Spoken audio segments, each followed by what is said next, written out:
ఇటీవల రేవంత్ రెడ్డి కామెంట్ చేసినటువంటి నేపథ్యంలో ప్రస్తుతం మనతో పాటు బీఆర్ఎస్ నేత వెంకటేష్ ఉన్నారు. చెప్పండి, తెలంగాణ రాష్ట్రంలో ఏదైతే రైతులకు సంబంధించినటువంటి నీటి విషయంలో రేవంత్ రెడ్డి ఎలాంటి స్పష్టత ఇవ్వట్లేదు. పైగా బీఆర్ఎస్ పార్టీ నేతల రక్తాన్ని పొలాలకు చల్లాలంటూ కూడా వ్యాఖ్యలు చేశారు. ఎట్లా చూడొచ్చు అంటే ఇదంతా?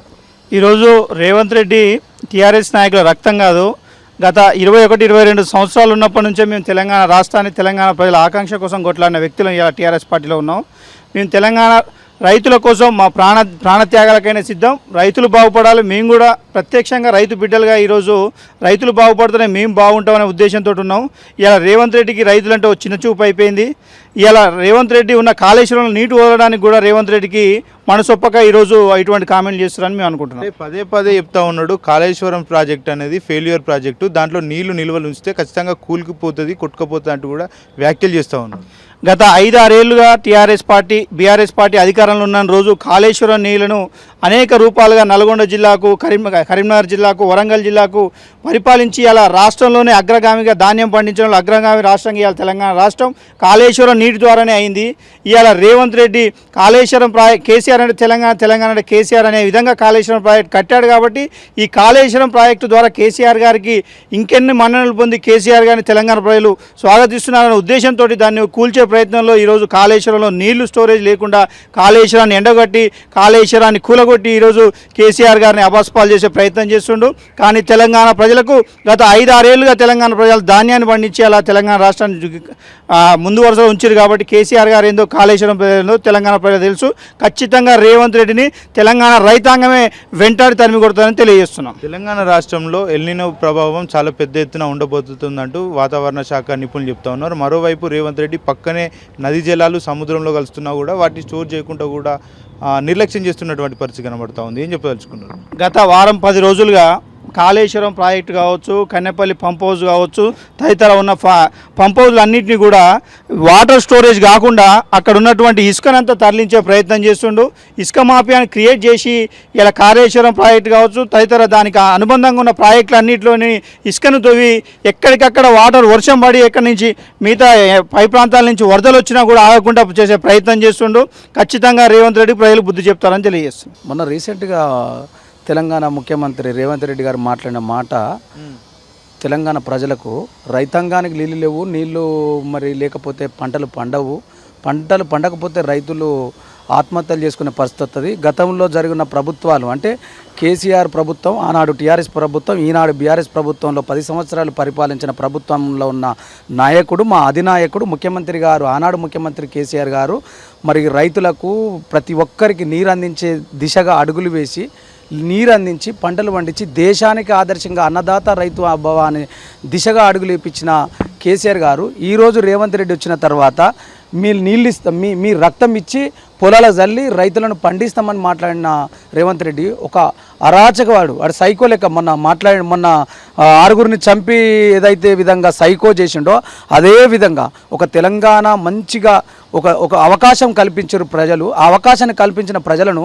ఒక నాయకుడు, బలమైన నాయకుడు, శక్తివంతమైన నాయకుడిగా ఉండి బ్రాడ్గా మాట్లాడాల్సిన నాయకుడే ముఖ్యమంత్రి హోదాలో మాట్లాడి ముఖ్యమంత్రిగా ఉండి మీ రక్తం జల్లి రైతు పంట పండిస్తానంటే ఇంత రక్తపు చుక్కల మీద తెలంగాణ రాష్ట్రంలో ఇలా బలిదానానికి అంటే ఒక ముఖ్యమంత్రియే సరైన మార్గంలో లేడు, సరైన ఆలోచన లేడు, అవగాహనతో లేడు, ఆలోచనతో లేడు, డెవలప్మెంట్ ఎట్లా చేయాలి, ఏ విధంగా చేయాలి, ఏం చేస్తే బాగుంటుందన్న ఆలోచన ఎలాంటిది లేకుండా దుర్మార్గమైన ఒక రౌడీ షీటర్గా, ఒక సైకోగా మాట్లాడే మాటల తీరును బట్టి ఇలా ప్రజలు అందరూ అబ్జర్వేషన్ చేస్తుర్రు, ప్రజలు అన్నీ గమనిస్తుర్రు. మేము ఎందుకు కోల్పోయినాం రా భయ్, మా సార్ను, కేసీఆర్ను, పార్టీని ఇలా దౌర్భాగ్యంగా ఏదో మారుతుందని, మార్పు వస్తుందని, మార్పు జరుగుతుందని, ఆ మార్పులో మా భవిష్యత్తు మారుతుందని, మా పిల్లల భవిష్యత్తు మారుతుందని ఆనాడు నిరుద్యోగులు, ఆనాడు విద్యార్థులందరూ కలిసి మార్పు కోసం పోతే ఇలా వాళ్ళు కనీసం ఇలా నువ్వు చెప్తే అధికారం కాదు, ఆయన కాంగ్రెస్ పార్టీ కాదు, కాంగ్రెస్ పార్టీని ఖతం చేయడానికి, బీజేపీ పార్టీని లేవెత్తడానికి కంకణం కట్టుకొని చేస్తున్నావా? ఇది ఒక డ్రామా. రోజుల్లో 117 స్థానాల్లో కాంగ్రెస్ పార్టీ గెలవబోతుందని రేవంత్ రెడ్డి. అరే నీకు ఇప్పుడు నేను చెప్పట్లేదు, ఆల్రెడీ ప్రజలకు అందరికి అర్థమైపోయింది. ఈయన సైకో ముఖ్యమంత్రి ఉన్నాడు, సైకో వ్యవహారం చేస్తున్నాడు, ఈయన తీరు కానీ, ఈయన భాష కానీ, మాట్లాడే పద్ధతి కానీ ఏది బాగలేదనే విషయంలో ప్రజలు ప్రతిదీ ఫోన్లు వస్తున్నాయి, ఏం మాట్లాడుతున్నారు? ఆయన ముఖ్యమంత్రి హోదాలా ఎంత బ్రాడ్గా ఉండాలి.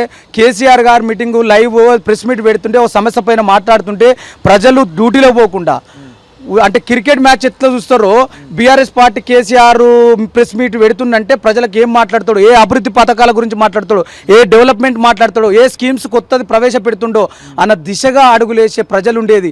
అలాంటిది అలా రేవంత్ రెడ్డి మాట్లాడుతుంటూ ప్రెస్ మీట్ వస్తుందంటే అరే ఆ దుర్మార్గుని భాష తీరు మాట్లాడితేనే ఘోరమాయ అని చెప్పి టీవీలు బంద్ చేస్తుర్రు. మీరు వెరిఫై చేసుకోండి. టీవీలలో రేవంత్ రెడ్డి ప్రెస్ మీట్ వస్తుందంటేనే ఆడ అన్ని గమ్మత్ మాట్లాడతారు. అబ్బాయి వద్దు అవసరం లేని టీవీలు బంద్ చేస్తుర్రు. అంటే ప్రతిదీ కూడా ప్రజలు అబ్జర్వేషన్ చేస్తుర్రు. అనవసరంగా 3 సంవత్సరాలు ఎట్లా గడుస్తాయి రా భయ్, ఎట్లా ప్రభుత్వాన్ని మళ్ళీ మేము ఎట్లా గడ్డకెక్కించుకొని మళ్ళీ బీఆర్ఎస్ పార్టీని తెచ్చుకోవాలనే దిశగా ఇలా ఆలోచిస్తుంది ప్రజలు. మీరు ఒక ఛాలెంజ్ చేసి చెప్తున్నాము. ఇలా భవన్లో పెట్టే మీటింగ్ కూడా భవన్లో పెట్టే ప్రెస్ మేము రక్తదాన శిబిరం చేసేది కూడా ఆయన ఏ మాట మాట్లాడిండు, మేము రక్తంతో చల్లి మేము రైతులను పండిస్తామంటున్నాం. మేము రక్తము మా బీఆర్ఎస్ పార్టీ విద్యార్థి విభాగం కావచ్చు, యువజన భాగం కావచ్చు, రైతుల భాగం కావచ్చు, ప్రతి ఒక్కరు ఇలా టీఆర్ఎస్ సైనికులు మేము సైతం రైతుల కోసం పంటలు పండియడానికి ఆయన మాట్లాడే మాటకు ఆయన మా ఇచ్చే రక్తం మేము బ్లడ్ డొనేషన్ చేస్తున్నాము.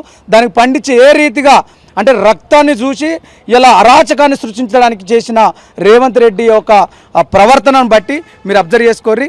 ఇంతకు మంచి నేను ఏం మాట్లాడు ఆయన గురించి, ఆయన ముఖ్యమంత్రి హోదాలో మేము మాట్లాడడం కరెక్ట్ కాదు. ఆయనను తీరు మార్చుకోమనండి, ఆయన పద్ధతి మార్చుకోమనండి, ఆయన భాష మార్చుకోమనండి.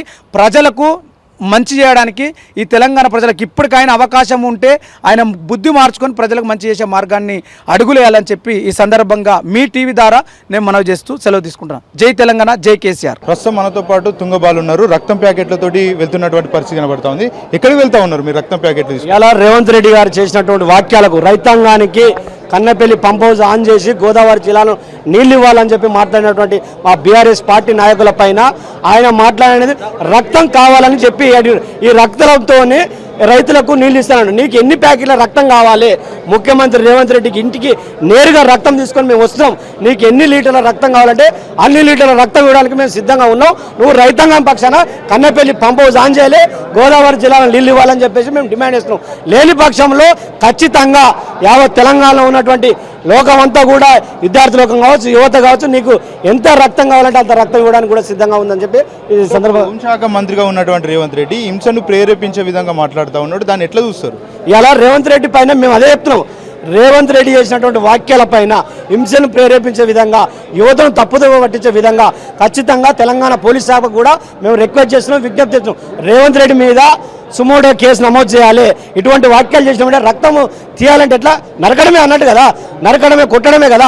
నీకు రక్తం తీయాలని నువ్వు హింసను ప్రేరేపిస్తున్నావు కాబట్టి రేవంత్ రెడ్డి మీద సుమోటో కేసు నమోదు చేయాలి. తక్షణమే రేవంత్ రెడ్డిని కూడా అరెస్ట్ చేయాలని మేము డిమాండ్ చేస్తున్నాం. అంటే ఇవాళ యువతను తప్పుదోవ పట్టించినటువంటి రాష్ట్ర ముఖ్యమంత్రిగా, హోంశాఖ మంత్రిగా ఇలా రేవంత్ రెడ్డి కొనసాగుతుంది కాబట్టి ఇలా యువతను తప్పుదోవ పట్టిస్తుండు. ఇలా రక్తం కావాలంటుడు. రక్తం ఎడికెళ్ళి వస్తుందండి? రక్తంతో ఇలా రక్తం ఎంత రక్తం కావాలంటే అంత రక్తం. ఆనాడు నుంచి కాంగ్రెస్ పార్టీ అదే నైజం కదా. ఆనాడు తెలంగాణ ఉద్యమం జరుగుతున్నప్పుడు దాదాపు 1200 మందిని పొట్టలు పెట్టుకున్నటువంటి కాంగ్రెస్ పార్టీ ఇవాళ రైతాంగం పక్షాన కూడా మళ్ళీ రక్తం కావాలంటుంది. రక్తం కావాలంటే ఇవ్వడానికి సిద్ధంగా ఉన్నాం మేము. రైతులు ఎవరు కూడా ఇబ్బంది పడవద్దు. రైతాంగం పక్షాన రైతులకు దాదాపు ప్రతి ఎకరాలకు నీళ్ళు ఇవ్వాలని చెప్పి కేసీఆర్ గారి నాయకత్వంలో తెచ్చుకున్న తెలంగాణలో దాదాపు కాళేశ్వరం లాంటి ప్రాజెక్టు ద్వారా రైతులందరికీ కూడా నీళ్ళు ఇచ్చినటువంటి పరిస్థితి. ఆ రైతాంగంలో ఇలా కన్నెపల్లి లాంటి పంప్ హౌస్, ఇలా ఎల్లీల లాంటి సమస్య ఉంది కాబట్టి వాతావరణంలో అనేక మార్పులు వచ్చినాయి. ఇలా వర్షాలు పడే పరిస్థితి లేదు. రైతులు మొగలు వైపు చూడొద్దు. రైతులు ప్రాజెక్టుల ద్వారా నీళ్లు తీసుకునేటువంటి పరిస్థితిలో ఈ టైంలో నువ్వు రైతులకు నీళ్ళు ఇవ్వాలి. కన్నెపల్లి పంప్ హౌస్ ఇట్లా స్విచ్ ఆన్ చేస్తే ఆన్ అయ్యేటువంటి పంప్ హౌస్ను కూడా నువ్వు ఆన్ చేయకుండా ఒక దద్దమ్మ ముఖ్యమంత్రిగా, ఓ తెలివి లేని ముఖ్యమంత్రిగా నోటికి ఇష్టం వచ్చినట్టు మాట్లాడతాం. ఇది తగదు రేవంత్ రెడ్డి గారు. పంప్ హౌస్ ఆన్ చేస్తే భద్రాచలం మొత్తం కూడా కొట్టుకుపోయేటువంటి పరిస్థితి ఉంటుందని చెప్తా ఉన్నారు రేవంత్. ఇది తెలివి లేని ముఖ్యమంత్రి, దివానా కోరి ముఖ్యమంత్రి మాట్లాడినటువంటి మాటలు. భద్రాచలం ఆనాడు ఏదైనా కూడా ఏ ప్రాజెక్టు కట్టినా గోదావరి నది మీద అనేక ప్రాజెక్టులు ఉన్నాయి. ఏ ప్రాజెక్టు కట్టినా కూడా భద్రాచలం టెంపుల్ మునక్కుంటేనే కడతారు కదా, అన్ని ప్రికాషన్ తీసుకుంటారు కదా. ఆయనకు చేతగాక ఇటువంటి తప్పుదోడు మాట్లాడి అంటే రైతులను అంటే మభ్యపెట్టి నీకు ప్రతి ప్రాజెక్టు ఇలా Kannepalli project Kannepalli pump house loan చేస్తే వాడికి వెళ్ళి నీళ్లు తీసుకొని సుందిల్ల కావచ్చు, అన్నారం కావచ్చు, అక్కడికి వెళ్ళి నీళ్లు బయలుదేరి వస్తాయి. ఇవాళ ఎప్పటికప్పుడు నీళ్లు లిఫ్ట్ చేసుకుంటాం. నీకు అక్కడనే పూర్తిగా స్టోరేజ్ చేసుకోవడం వల్ల ఇబ్బందులు జరగవచ్చు. ఇలా అటువంటి పరిస్థితి కాదు కదా, నువ్వు రోజుకు కొన్ని లక్షల క్యూసెక్ల నీళ్లు సముద్రంలో కలుస్తున్నాయి. ఆ నీళ్లను రోజు ఎత్తుకునే అవకాశం ఉంటుంది. రోజు లిఫ్ట్ చేయడం వల్ల ప్రాజెక్టులకు ఏం ప్రాబ్లం అవుతుంది? రోజు లిఫ్ట్, వర్షాలే పెద్దగా పడతలేదా? అది చెప్పకుండా భద్రాచలం కొట్టుకపోతుంది, భద్రాచలంలో చుట్టుపక్కల ఉన్నటువంటి 40 ఊర్లు ఆగమైపోతాయి. అంటే చేతగాక తెలివి లేక ఒక దద్దమ్మ ముఖ్యమంత్రిగా వివరిస్తున్నటువంటి రాష్ట్ర ముఖ్యమంత్రి రేవంత్ రెడ్డి మాట్లాడుతూ బీఆర్ఎస్ పార్టీ నేతలను జైల్లో వేస్తానంటూ కూడా కామెంట్ చేశారు. అంటే రేవంత్ రెడ్డికి చేతనైంది అది ఒకటే, ఎవరైనా ఏమైనా మాట్లాడితే అదే రిటైర్డ్ ఇంజనీర్లు అలా అనేక సలహాలు ఇస్తారు. ఎలా తెచ్చుకున్నా కొత్త రాష్ట్రం తెలంగాణ రాష్ట్రం ఒక పెద్ద ప్రాజెక్టు కడుతున్నాం, కాళేశ్వరం లాంటి ప్రాజెక్టు, సుదీర్ఘమైనటువంటి అనుభవం ఉన్నటువంటి వ్యక్తులది అనుభవం తీసుకోవడం. అప్పుడు ఉన్నటువంటి గౌరవ తొలి తెలంగాణ ముఖ్యమంత్రి కేసీఆర్ గారు వాళ్ళ అనుభవాలను తీసుకొని ఒక ప్రాజెక్టు కట్టాలంటే ఏ విధంగా ఉండాలో వాళ్ళ సూచన సలహాలు తీసుకుంటే వారిపైన కూడా వీళ్ళు తప్పుగా మాట్లాడినటువంటి నాయకుడు ఎవరు ఈ రేవంత్ రెడ్డి, వాళ్ళ మీద కూడా కేసులు నమోదు చేయాలి, వాళ్ళని కూడా అరెస్ట్ చేయాలి. ఇదే భయభ్రాంతులకు గురి చేయాలి. ఎవరేం మాట్లాడినా వారిపైన కేసులు నమోదు చేయాలి, జైల్లో పెట్టాలి. జైళ్లకు కేసులకు ఎవరు భయపడతారా? రేవంత్ రెడ్డి ఆనాడు తెలంగాణ ఉద్యమంలో ఎవరు భయపడి తెలంగాణ రాష్ట్రం తెచ్చుకున్నాం. మీరు అదే ఆనాడు కాంగ్రెస్ పార్టీ కూడా అనేక కేసులు చేసింది కదా, ఎన్ని కేసులు పెట్టి ఎవరు భయపడలేదు, తెలంగాణ రాష్ట్రంలో తెచ్చుకున్నాం. గోదావరి జిల్లాలను తెలంగాణ రాష్ట్ర ప్రభుత్వం వాడుకోలేకపోతా ఉంది. మరోపక్క ఆంధ్రప్రదేశ్ రాష్ట్ర ప్రభుత్వం ఏదైతే అక్కడ సీమశెట్టి ఆ ప్రాజెక్ట్ నుంచి కూడా నీళ్లను వినియోగించుకున్నటువంటి పరిస్థితి కనబడుతుంది. ఇలా 100% అదే కదా. గోదావరి జలాలు ఇలా 1,00,000 క్యూసెక్ల రోజు 1,00,000 క్యూసెక్ల వాటరు ఇలా అనవసరంగా సముద్రంలో కలుస్తూ ఆ సముద్రం కలుసుకున్నటువంటి నీళ్లు ఇలా ఆంధ్రకు అలా నాయకుడు చంద్రబాబుకు ఇవ్వడానికి అక్కడ తీసుకొని పోతుండు. కాబట్టి వాటిని మనము కన్నపల్లి పంప్ హౌస్ ద్వారా నీళ్లు తీసుకోవాలని మేము డిమాండ్ చేస్తే ఇలా ఈయన మాట్లాడిన మాటలు నీళ్లు ఇవ్వాలని రైతులకు నీళ్ళు ఇవ్వాలని మాట్లాడితే రక్తం చిందిస్తానని మాట్లాడు. నీకు ఎంత రక్తం కావాలి రైతుల పక్షాన? అందుకే మేము రక్తం ఇవ్వడానికి సిద్ధంగా ఉన్నాం.